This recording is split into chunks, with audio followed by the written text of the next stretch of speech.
निर्भीड निष्पक्ष उटंकनाचा बुलंद आवाज, राजसत्ता news.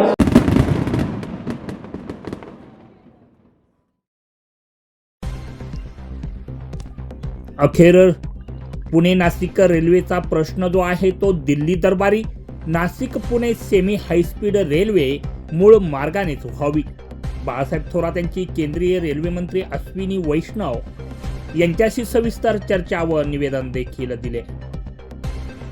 Nashik Pune semi high speed railway प्रकल्प हा आधी निश्चित करण्यात आलेल्या मूळ मार्गानेच राबवण्यात यावा, या मागणीसाठी ज्येष्ठ नेते आणि माजी महसूल मंत्री बाळासाहेब थोरात यांनी काल केंद्रीय रेल्वे मंत्री अश्विनी वैष्णव यांची भेट घेऊन सविस्तर चर्चा केली आहे। यावेळी त्यांनी या संदर्भातील सविस्तर निवेदन रेल्वे मंत्र्यांकडे सुपूर्द केलं।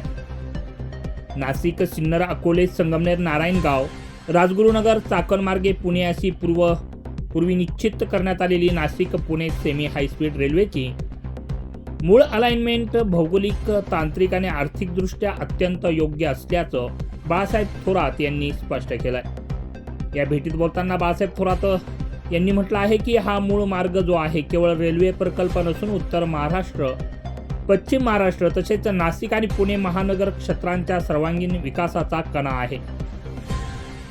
या मार्गामुळे उद्योग, रोजगार, शिक्षण, आरोग्य आणि दळणवळणाच्या संधी ज्या आहेत त्या मोठ्या प्रमाणात वाढणार आहेत असं ते बोलत होते।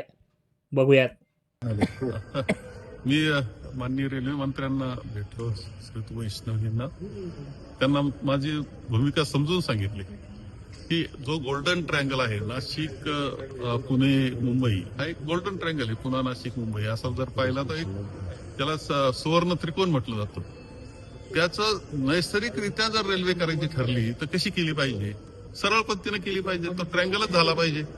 असं नसताना त्याचा पूर्णपणे दिशा बदलून ती दुसरीकडे नेणं आणि जो प्रवास 2 तासात होणार होता तो 5-6 तासाचा करणं, याला काय कोणत्या याच्यातून नियोजनातून केलं जातं हे काय मला समजत नाही।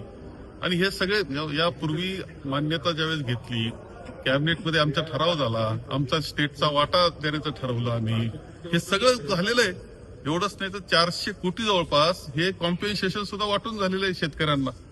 त्यावेळेस सगळी गोष्टी ज्या टेक्निकल बाबी सांगताय त्यावेळेस काही निदर्शनाला आले नव्हते का? मी होतो त्या प्रक्रियेमध्ये, त्यावेळी चर्चा झाल्या होत्या, काहीच अडचण नाही।